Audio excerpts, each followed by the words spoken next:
And I was, and this little girl was like 14. She was about 15, and she was from Frederick Douglass High School. And I was so amazed that she was able to pick that up. I mean, because it's, wording back in that time, it was all kind of, fluid and everything. And but she, that told me she studied that. She studied that, and for her to draw that conclusion, which is actually what it did.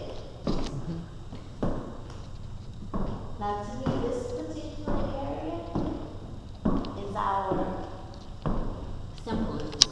And you notice all of the artwork. Lifted up, lifted hands. We have the lifted hands, the physician lifting the baby. We have prayer line. We have the kids' arms lifted up. English, subject matters, English, math, history, art, science. Well, this is actually one of my favorite pieces. If I had not gone into the career field I was in, this would have been my second one, which was to be a teacher. It's a fantastic piece here as well. Courtroom. Courtroom justice. And black judge, black stenographer, black lawyer, black security guard, and the majority of the jury, black. Yeah, you see. Yeah, that was my first legal piece, and and the whole thing was I wanted to do at that time we had the decryption of blood, and you had all this negative imagery being projected on America through media. And I said, listen, tell my story. I'm middle management. I got a quality education. I don't do any drugs. I'm taking care of my family. I be able to live the American dream. And I said, we need to see more of those stories about African American males. So I just decided to use my passion. My passion has always been art to tell my story. And I wanted to project an African American male who was poised and very articulate amongst his peers.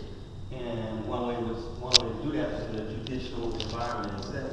You have the black judge, you have the first African American Supreme Court Justice, Thurgood Marshall. You have the symbolism of the Bible and the light, knowing that, he's grounded in the Word. And so there's a man of integrity and ethics that's in the courtroom. So the cup is half full versus half empty. And, subsequently I did several other legal pieces, African Americans in the legal profession.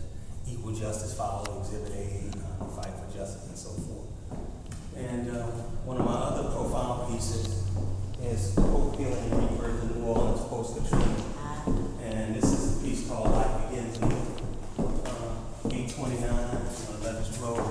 And you see the father here is totally submerged underneath the water, and he's giving his child the opportunity to live and survive. And what is an angelic figure, somebody who was reaching to give this child an opportunity somewhere, some other place other than New Orleans. And through all of our Katrina periods, you'll see the cross, which is symbolic with the telephone poles. That's in each one of my pieces. But that representing on finding strength beyond all the atrocities that took place in New Orleans. And that's like what we do as artists. Tomorrow will be a better day. I mean, we believe in hope. We believe in opportunity. Even though we may be,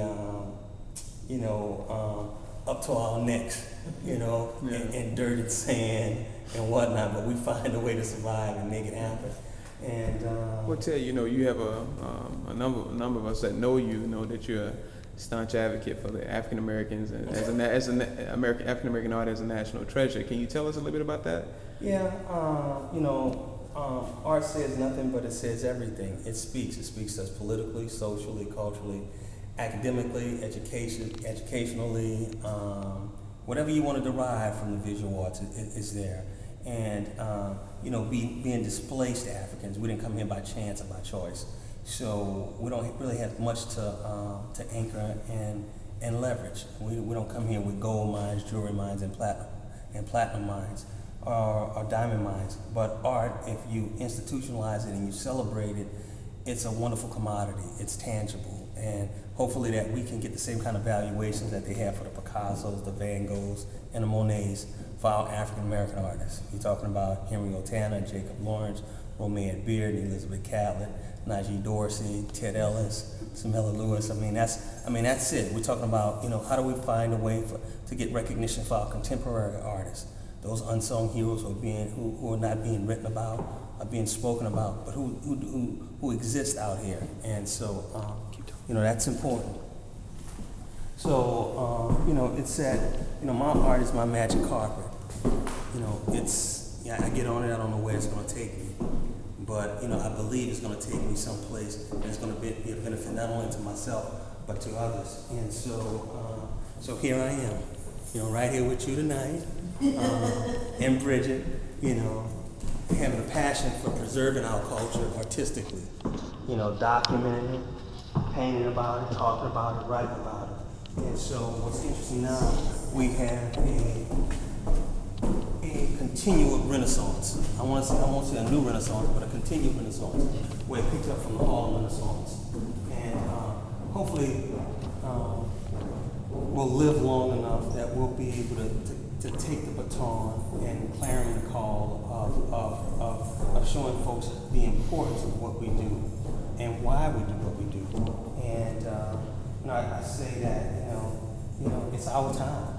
It's what we make of this time. And I think it's critically important that we put value to what we do and that folks understand how important we are as we pictorially document our culture and make our mark upon humanity. But it's a priceless resource. It's a treasure that exists. Museums understand that. Corporations understand that. And that whole the community understands our importance and our significance. And so African American artists are continuing to make their mark across the board. And if we look, Henry Otana, Jacob Lawrence, Ed Bannister. If we look to the WPA artists, Mr. Stringfellow, Archibald Martley, Jacob Lawrence, Samela Lewis, and we look right now, artists are still continuing to create their works of art. They continue to speak and make a difference with their art.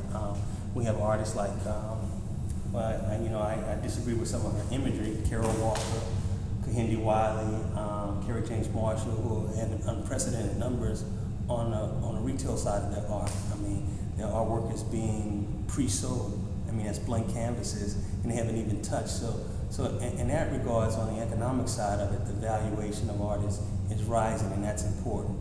And so it's being America in the state of capitalism, that's important. We have to understand that cultural currency is important. We need to understand how to preserve, how to leverage, and how to take to market what's ours. And that's the challenge right now, Najee. That's part of what Black Art in America is about. That's part of what Ted Ellis National Treasure is about, is to build that awareness. And hopefully if people understand what we're trying to do, they understand our passion, our commitment to preserve our culture, and place the kind of awareness that needs to happen in our communities. So we got a lot to do. We got a lot to educate, a lot to teach, a lot to inform, and we got to make it happen. So with that, I want to say thank you, appreciate this opportunity, and we're going to say good night.